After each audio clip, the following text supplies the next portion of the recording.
சிவாஜி கணேசன் திரைப்படங்களில் நடிப்பதற்கு முன்பாக நாடகத்திலே நடித்துக் கொண்டிருந்தார். அந்த நேரத்திலே 3 வேளை சாப்பாட்டுக்கு எவ்வளவோ கஷ்டப்பட்டிருக்கிறார். அதை பற்றின ஒரு சுவாரஸ்யமான தகவல் தான் வீடியோவாக வெளியாகியிருக்கிறது நண்பா.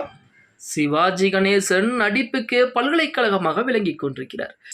சிவாஜி கணேசன் மிகப்பெரிய ஒரு புகழ்பெற்ற நடிகராக திகழ்ந்தாலும் அவருடைய தொடக்க வாழ்க்கை என்பது மிக சோகம் நிறைந்ததாகத்தான் இருக்கிறது. சிவாஜி கணேசன் பராசக்தி திரைப்படத்தின் மூலம் நாயகனாக அறிமுகமானார் என்பது சினிமா ரசிகர்கள் அனைவருக்குமே தெரிந்த ஒன்றுதான். அவர் சினிமாவிற்கு அறிமுகமாவதற்கு முன்பு பல கஷ்டங்களையும் தாண்டி இருக்கிறார்.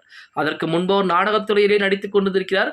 அவருடைய இயற்பெயர் என்ன அப்படின்னு பார்த்தா கணேசன். அறிஞர் அண்ணா எழுதிய சிவாஜி கண்ட இந்து சாம்ராஜ்யம் என்ற நாடகத்தில் அவர் சிவாஜியாக மிக சிறப்பாக நடித்ததால் தந்தை பெரியார் பார்த்தீங்கன்னா அவருக்கு சிவாஜி கணேசன் என பெயர் சூட்டி இருக்கிறார்.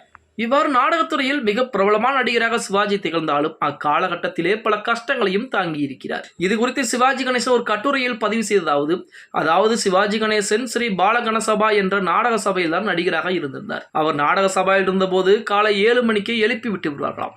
அதன் பின் குளித்துவிட்டு கடவுள் வாழ்த்து பாடிவிட்டு நடன பயிற்சியிலும் வசன பயிற்சியிலும் ஈடுபட தொடங்கி விடுவார்களாம். எனினும் அங்கே சாப்பாட்டிற்கு மட்டும் பிரச்சனை இருந்ததாம். சாம்பார், கூட்டு, பொரியல் என்றெல்லாம் சாப்பாடு இருக்காதாம். மோர், ரசம் என்றுதான் சாப்பாடு என்பது கிடைக்குமா. அதே போல அவரது நாடக சபையில் தான் பிரபல பாடகரான TR மகாலிங்கம் இருந்திருக்கிறார். அதே போல பிரபல நடிகரான MR ராதாவும் அவரது நாடக சபாவில் தான் இருந்திருக்கிறார் அப்படின்னே கூட சொல்லலாம். அந்த சமயத்திலே நாடக சபாவில் நமது இந்த மூத்த நடிகர்களுடைய துணிகளை புறம் துவைத்து போடுவாராம் சிவாஜி கணேசன். அப்படி துவைத்து போட்ட பின்பு அதில் வரக்கூடிய அந்த 5 பைசா 10 பைசாவை எடுத்துக்கொண்டு விடுமுறை நாட்களிலே வெளியே சென்று அவருக்கு ஆசைப்பட்டதை விரும்பி சாப்பிடுவாராம் சிவாஜி கணேசன். அப்படித்தான் ஆரம்ப காலகட்டத்திலே ஒருவேளை சாப்பாடு கூட கஷ்டப்பட்டு இருக்கிறார். பராசக்தி திரைப்படத்தின் மூலமாக வாய்ப்பு என்பது அவருக்கு கிடைத்திருக்கிறது. அந்த முதல் வாய்ப்பையே கெட்டியாக பிடித்துக் கொண்டார் சிவாஜி கணேசன். எம்ஜிஆரை பொறுத்த வரைக்குமே ராஜகுமாரி திரைப்படத்தில் முதலாக அறிமுகமாயிருந்தாலுமே அதற்கு முன்பு பார்த்தீங்க அப்படின்னா சதிலீலாவதி திரைப்படம் முதற்கொண்டு ஒரு 10 வருடங்கள் துணை நடிகராகத்தான் நடித்துக் கொண்டிருந்தார். அப்படி எம்ஜிஆருடைய வாழ்க்கை அப்படி இருந்ததும் சிவாஜி கணேசனுடைய வாழ்க்கை